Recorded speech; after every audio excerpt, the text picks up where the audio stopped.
ఒక్కసారి కొమ్మూరి గోల్డ్ కి కాల్ చేయండి. తాకట్లో ఉన్న మీ బంగారాన్ని విడిపించి మార్కెట్ ప్రైస్ కి వాళ్ళు కొనుక్కుని మిగతా డబ్బులు మీకు ఇచ్చేస్తారు. హాయ్ హలో నమస్తే, నేను మీ కట్టా కార్తీక్. మనతో ఉన్నారు ప్రముఖ సామాజిక రాజకీయ విశ్లేషకులు చందు శ్రీనివాస్ గారు. సార్ నమస్కారం. సార్ నమస్కారం అండి. సార్, నర రూపంలో ఉన్నటువంటి రాక్షస మనస్తత్వం, ఈ దేశంలో పుట్టినటువంటి దేశద్రోహి. మీకు అర్థమై ఉంటుంది నేను ఎవరి గురించి మాట్లాడుతున్నాను. హర్యానా యూట్యూబర్ జ్యోతి మల్హోత్రా. చాలా దారుణమైన షాకింగ్ విషయాలు బయటకు వస్తామని ఆమెను ఎంక్వైరీ చేస్తూ ఉంటే, ఆమె మన హైదరాబాద్లో కూడా సికింద్రాబాద్ రైల్వే స్టేషన్కి సంబంధించి కానీ, మన వందే భారత్ రైలుకి సంబంధించి కానీ మొత్తం సమాచారాన్ని ఉగ్రవాదుల దగ్గర ఇచ్చింది. మన పహల్గామ్లో దాడి జరిగితే ఆ దాడి జరగటానికంటే ముందు అక్కడ ఆమె వీడియో చేసింది. అక్కడ సమాచారాన్ని మొత్తం కూడా ఉగ్రవాదులకు చేరవేసింది. ఐసిస్ డానిస్తో అనేకమైనటువంటి కీలకమైన చాటింగ్లు చేసింది. ఆ చాటింగ్లో మన దేశానికి సంబంధించినటువంటి అనేక పుణ్యక్షేత్రాల, అనేక ఏమనాలి టూరిస్ట్ ప్లేసుల ప్రదేశాల గురించి మొత్తం సమస్త సమాచారాన్ని ఇచ్చింది. ఎక్కడ జనం గుమిగూడి ఉంటారో, ఎక్కడ కొద్దిగా రక్షణ తక్కువగా ఉంటుంది, ఎక్కడైతే ఎక్కువ మందిని టార్గెట్ చేయొచ్చు అనేటువంటి మన విషయాలన్నీ చెప్పే ప్రయత్నం చేసింది. మన సైనిక స్థావరాలు, ఆయుధాల వివరాలు ఇవన్నీ కూడా చెప్పే ప్రయత్నం చేసింది. అక్కడ డానిస్ని పెళ్లి చేసుకుందాం అనుకుంది, పాకిస్తాన్ పోయి నివాసం ఉందాం అనుకుంది, మన దేశాన్ని ఒక రకంగా నాశనం చేద్దాం అనుకుంది. ఇక్కడ ఫుడ్ తింటూ, ఇక్కడ డబ్బులు తీసుకుంటూ, ఇక్కడ బతుకుతూ, ఇక్కడ గాలి పీలుస్తూ, ఇక్కడ నీరు తాగుతూ, ఎలా చూడాలి ట్రావెల్ విత్ జో వ్యవహారాన్ని. మీరు అన్ని ఉపద్ఘాతాలు మొత్తం చెప్పేశారు, మాకేమో ఆప్షన్ ఇవ్వాల. అంటే కసి సార్ వాళ్ళ మీద. కరెక్టే. నేనేమంటానంటే అండి కార్తీక్ గారు, మనం టీవీ సాక్షిగా 23 సంవత్సరాల వయసుకే ఉరికమ్మాన్ని ముద్దాడిన భగత్ సింగ్ కంటే మనం గొప్పలేం కాదు. ఖచ్చితంగా. అదేవిధంగా రాజ్గురు సుఖదేవ్. ఈ మధ్యనే మనకాడ ఒక యువకుడు 25 ఏళ్ళ ఆర్మీ జవాన్. అదేవిధంగా 25 అంటున్నారు, యాక్చువల్గా 23 సంవత్సరాలు అంట.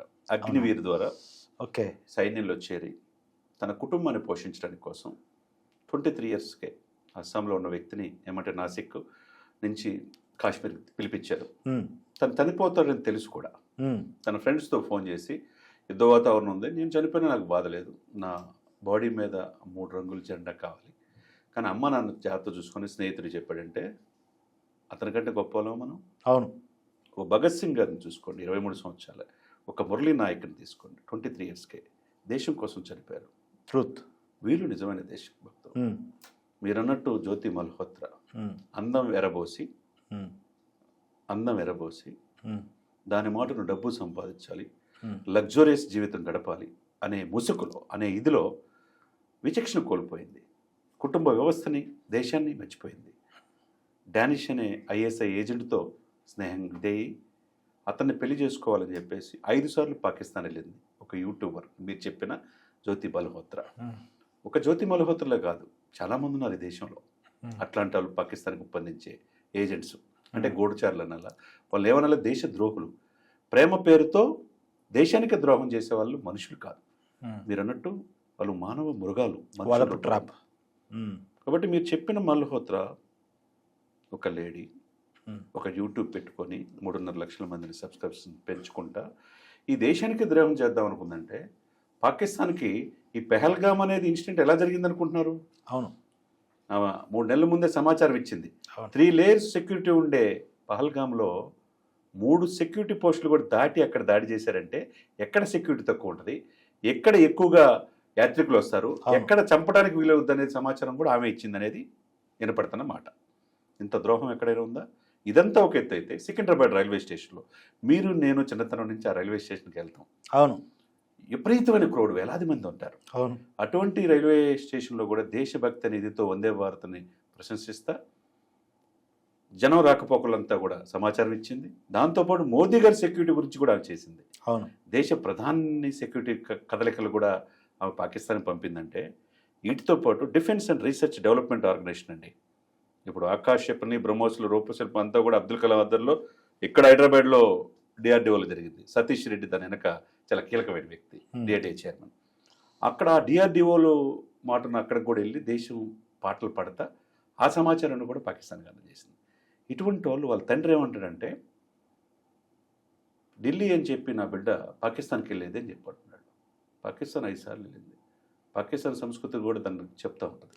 ఈ దేశంలో మీరన్నట్టు ఈ గాలి పీల్చుకుంటా, ఈ నేల మీద ఉంటా, ఇక్కడ తిండి తింటా, అన్నం పెట్టిన వాళ్ళకి సున్నం పెట్టమంటే ఇంతకంటే దౌర్భాగ్యం ఏముందండి? ఇన్ని సంవత్సరాలు ఆ రోజు నుంచి ఈ రోజు 1948 నుంచి యుద్ధాలు జరుగుతూ ఉంటే, వేలాది మంది చనిపోతూ ఉంటే, ఇండియా గేట్లో వాళ్ళ పేర్లన్నీ ఉంటాయి. అవును. 145 కోట్లు ఉన్న జనాభాలో నేను ఇందా చెప్పినట్టు భగత్ సింగ్ అంటే మనం గొప్ప వాళ్ళవా? ఉమ్.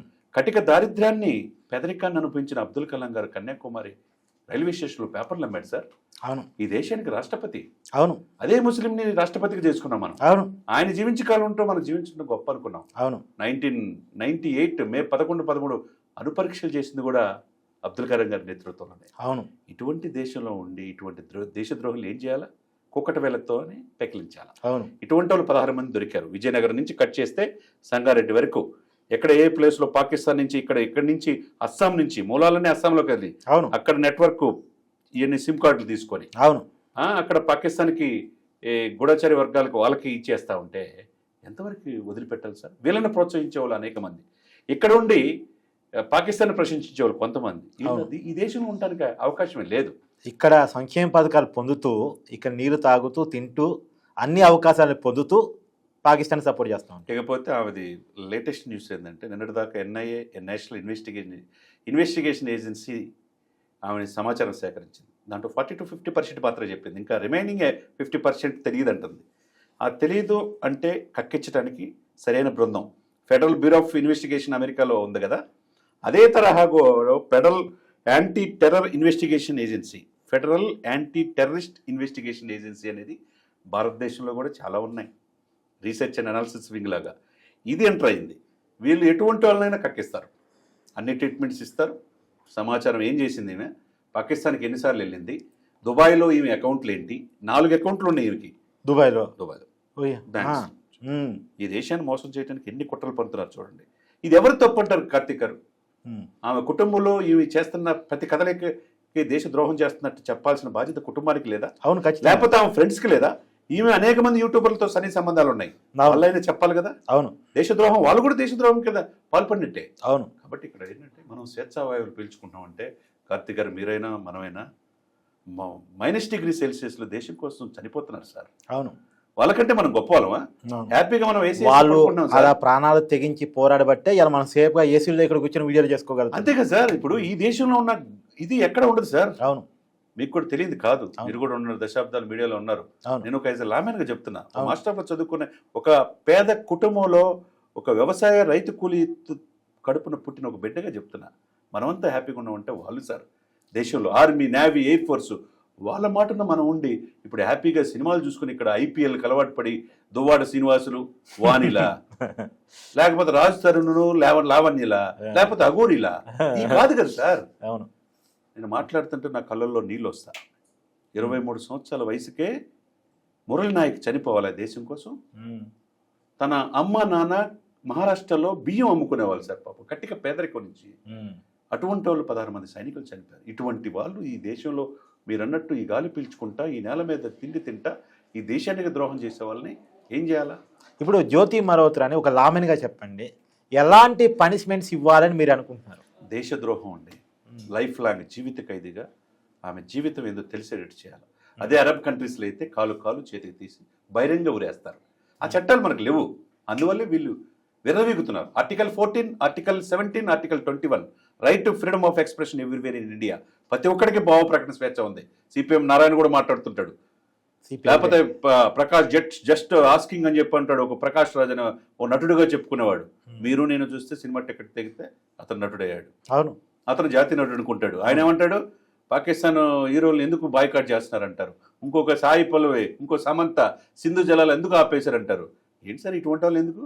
పవన్ కళ్యాణ్ గారు చెప్పినట్టు వీళ్ళందరినీ బండెక్కిచ్చేసి అస్సాం పంపిస్తారంటారు కదా, పాకిస్తాన్ పంపించాలి. వాళ్ళకి తెలిసింది నిత్యం బాంబులతో ఇదవుతూ ఉంటే మానవ బాంబుల రూపేణ లేపేస్తారు ఒకరోజు. ఇటువంటి వాళ్ళు ఉండడానికి వీల్లేదు. ఈ దేశం గురించి ఈ జనగణమన పాడేవాడు, ఈ వందే మాత్రం గీతాన్ని ఆలపించిన వాడు, ఈ దేశభక్తి లేని వాళ్ళు వెళ్ళిపోవాల్సిందే. భారతమాతకి జై అనని వాళ్ళు, భారతమాతకి జై అని వాళ్ళు. కాబట్టి మనం హ్యాపీగా ఉంటున్నామంటే మన దేశాన్ని రక్షించే సైన్యం, వాళ్ళకి మనం వందనాలు చెప్పాలి. ఏమంటారు కార్తీక్ గారు? ఖచ్చితంగా సైనికులకి వందనాలు చెప్పాలి. జ్యోతి మల్హోత్రా లాంటి వాళ్ళకి మీరన్నట్టు కఠినమైనటువంటి కారాగార జీవితాన్ని అందించాలి. డెఫినెట్గా అందించాలి. ఇంకొకరు తప్పు చేయాలంటే భయం అనేది కలగాలి. ఎస్. Thank you sir. నమస్కారం.